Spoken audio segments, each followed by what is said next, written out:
Hi friends, welcome to Pendam's kitchen. ఈరోజు వీడియోలో అస్సలు మైదా లేకుండా గోధుమ పిండితోటి 10 నిమిషాల్లో హెల్తీగా ఇలా చిట్టి చిట్టి పునుగుల్ని, అలాగే ఈ పునుగులకి కాంబినేషన్గా టేస్టీ చట్నీని ఎలా ప్రిపేర్ చేసుకోవచ్చో చూపించబోతున్నాను. ఈ రెండింటి కాంబినేషన్ ఒక్కసారి రుచి చూసారంటే ఖచ్చితంగా వారానికి ఒక్కసారైనా సరే వీటిని మళ్ళీ మళ్ళీ ప్రిపేర్ చేసుకుంటారు. అంత టేస్టీగా ఉంటాయి. ఇక్కడ మీకు చూస్తుంటేనే నోట్లో నీళ్ళు ఊరిపోతున్నాయి కదా. మరి ఇంకెందుకు ఆలస్యం, ఈ టేస్టీ చిట్టి చిట్టి పునుగుల్ని అప్పటికప్పుడే ఎలా ప్రిపేర్ చేసుకోవచ్చో వీడియోలోకి వెళ్ళి చూసేయండి.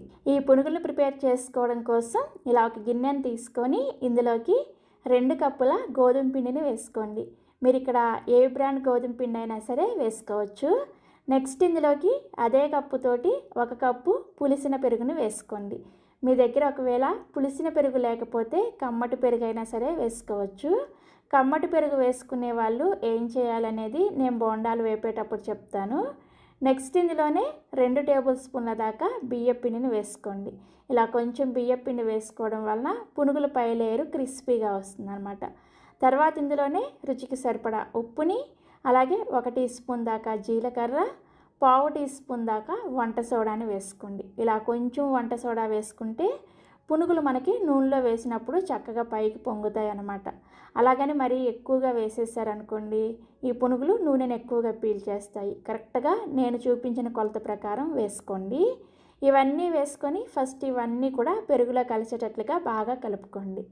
కలుపుకున్న తర్వాత మనకి పిండి చూసారా ఇలా గట్టిగా ఉంటుంది. ఇప్పుడు ఇందులోకి కొద్దిగా నీళ్ళను వేసుకుంటూ పిండిని మనం పునుగులు వేసుకోవడానికి వీలుగా ఉండేటట్లుగా కలుపుకోవాలి.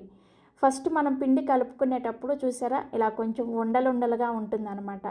ఇలా ఉండలుగా ప్రిపేర్ చేసుకున్నారంటే మీకు పునుగులు అనేది అస్సలు రావు. అంతేకాకుండా నూనెలో వేసినప్పుడు పేలుతాయి అన్నమాట. పిండిని ఇలా రెడీ చేసుకోకూడదు. ఈ ఉండలన్నీ కూడా చేత్తో బాగా మెదుపుకుంటూ పిండిని బాగా స్మూత్గా రెడీ చేసుకోవాలి. సో ఇక్కడ నేను మీకు పిండి కలిపిన తర్వాత చూపిస్తున్నాను చూసారా. ఫస్ట్ మనం ప్రిపేర్ చేసుకునేటప్పుడేమో ఇలా ఉండలుగా ఉంది కదా, ఇప్పుడు మాత్రం చూసారా ఇలా బాగా స్మూత్గా ప్రిపేర్ చేసుకోవాలి. ఇలా చేసుకుంటేనే మీకు పునుగులు పర్ఫెక్ట్గా వస్తాయి. సో పిండి కన్సిస్టెన్సీ కూడా చూసారా మనం పునుగులు వేసుకోవడానికి ఇలా వీలుగా ఉండాలన్నమాట. మరీ గట్టిగా మరీ పలుచగా ప్రిపేర్ చేసుకోకూడదు.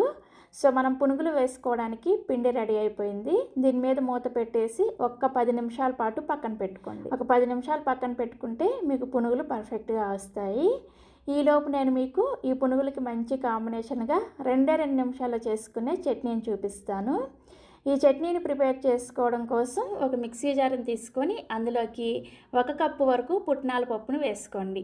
వీటిని వేయించిన శనగపప్పు, చట్నీ పప్పు అని కూడా అంటారు.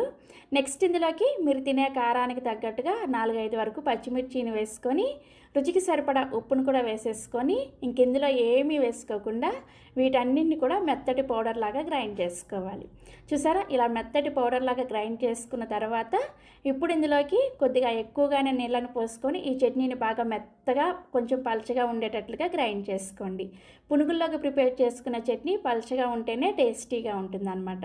సో చూసారా ఇలా బాగా మెత్తగా పలచగా గ్రైండ్ చేసుకున్న ఈ చట్నీని ఒక గిన్నెలోకి వేసేసుకొని ఇప్పుడు ఈ చట్నీకి తాలింపు పెట్టుకోవడం కోసం స్టవ్ ఆన్ చేసి ఇలా ఒక తాలింపు గిన్నెను పెట్టుకొని 1 టీ స్పూన్ దాకా నూనెను వేసుకొని వేడి చేసుకోండి. నూనె వేడైన తర్వాత ఇందులోకి 1 టీ స్పూన్ దాకా పోపు దినుసులు, అలాగే 1 ఎండుమిర్చిని వేసుకోండి.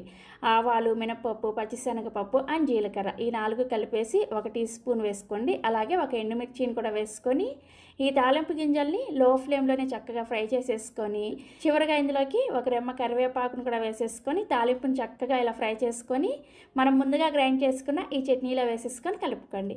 అంతే, చాలా టేస్టీగా ఉండే చట్నీ రెడీ అయిపోయింది. ఈ చట్నీని 2 నిమిషాల్లో ప్రిపేర్ చేసేసుకోవచ్చు. టేస్ట్ మాత్రం చాలా బాగుంటుంది ఈ పునుగుల్లోకి. సో మనకి చట్నీ రెడీ అయిపోయింది కదా, ఇప్పుడు వెంటనే పునుగులను వేసేసుకుందాం.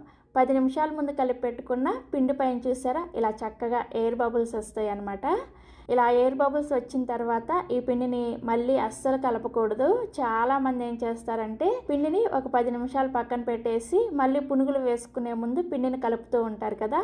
అలా కలుపుకున్నారంటే ఈ 10 నిమిషాల్లో పిండిలో ఏర్పడిన గాలంతా పోయి పునుగులు మీకు గట్టిగా వస్తాయి అన్నమాట. అందుకని అస్సలు కలపకుండా ఇదే విధంగా డైరెక్ట్గా పునుగులు వేసుకోవాలి.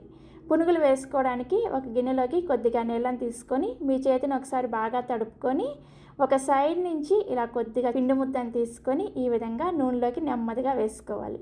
మరి ఎక్కువ పిండిని తీసేసుకొని వేసుకున్నారంటే ఇవి మైసూర్ బొండాల్లాగా పెద్దగా వచ్చేస్తాయి అన్నమాట. జస్ట్ గోలీ సైజ్ అంతా పిండిని తీసుకొని ఈ విధంగా నూనెలోకి వేసుకుంటే మనకి ఇవి డబల్ సైజులో పొంగుతాయి అన్నమాట. సో పిండి రెడీగా ఉంది, చట్నీ కూడా రెడీ అయిపోయింది. ఇప్పుడు ఈ పునుగులు ఫ్రై చేసుకోవడానికి స్టవ్ మీద కడాయిలోకి డీప్ ఫ్రైకి సరిపడా నూనెను పోసుకొని వేడి చేసుకోండి. నూనె బాగా వేడిగా ఉండాలి. బాగా వేడిగా ఉన్నప్పుడు మంటని హై ఫ్లేమ్లోనే ఉంచుకొని మనం ప్రిపేర్ చేసిన ఈ పిండిని ఫాస్ట్గా కొంచెం పిండిని తీసుకుంటూ ఈ విధంగా నెమ్మదిగా నూనెలోకి వేసుకోండి. కడాయికి సరిపడా పునుగులన్నీ కూడా వేసేసుకొని ఇప్పుడు మంటని మీడియం ఫ్లేమ్లోకి పెట్టుకొని వీటిని రౌండ్గా ఇలా తిప్పుకుంటూ మీడియం ఫ్లేమ్లోనే మంచి గోల్డెన్ కలర్ వచ్చేంత వరకు వేయించుకోండి. చూసారా, ఈ విధంగా చక్కగా వేగిన తర్వాత ఈ పునుగులను తీసేసి ఒక సర్వింగ్ ప్లేట్లోకి తీసుకోండి. ఇదే విధంగా మిగిలిన పిండితో కూడా సేమ్ ఇదే ప్రాసెస్లో పునుగులను వేసుకోండి. ఇందాక నేను పుల్లటి పెరుగు లేని వాళ్ళు కమ్మటి పెరుగు వేసుకుంటే ఏం చేయాలో చెప్తానని చెప్పాను కదా. నేను ఇక్కడ పుల్లటి పెరుగు వేసుకున్నాను కాబట్టి పిండిని జస్ట్ ఒక్క 10 నిమిషాల పాటు నానబెట్టుకున్నాను అంతే కదా. అదే మీరు కమ్మటి పెరుగు వేసుకున్నట్లయితే 1 గంట నుంచి 2 గంటల సేపు పిండిని నానబెట్టుకుంటే సరిపోతుంది. లేదంటే మీరు ముందు రోజు ఈవినింగే పిండిని రెడీ చేసేసుకొని ఒక 2 గంటల సేపు పిండిని బయట పెట్టేసి నైట్ పడుకోబోయే ముందు పిండిని ఫ్రిడ్జ్లో పెట్టేసుకొని నెక్స్ట్ డే ఉదయాన్నే ఫ్రిడ్జ్లో నుంచి పిండి తీసేసి డైరెక్ట్గా పునుగులు వేసేసుకోవచ్చు. అంతేకాని నైట్ అంతా కూడా పిండిని బయట పెట్టారంటే ఈ గోధుమ పిండి కదా, పిండి అనేది ఎక్కువగా పులిసిపోతుంది అనమాట. సో చూసారా, ఇలా చక్కగా పునుగులన్నీ కూడా వేసుకొని మనం ప్రిపేర్ చేసిన ఈ ఇన్స్టెంట్ చట్నీతో సర్వ్ చేసుకోండి. ఇక్కడ నేను మీకు ఒక పునుగును చూపిస్తున్నాను చూసారా, పైన క్రిస్పీగా లోపల గుల్లగా చాలా బాగా వచ్చాయి కదా. మరిన్ని Emmy and tasty breakfast recipes కోసం వెంటనే మన పెండెమ్స్ కిచెన్ని సబ్స్క్రైబ్ చేసుకోండి. Thank you.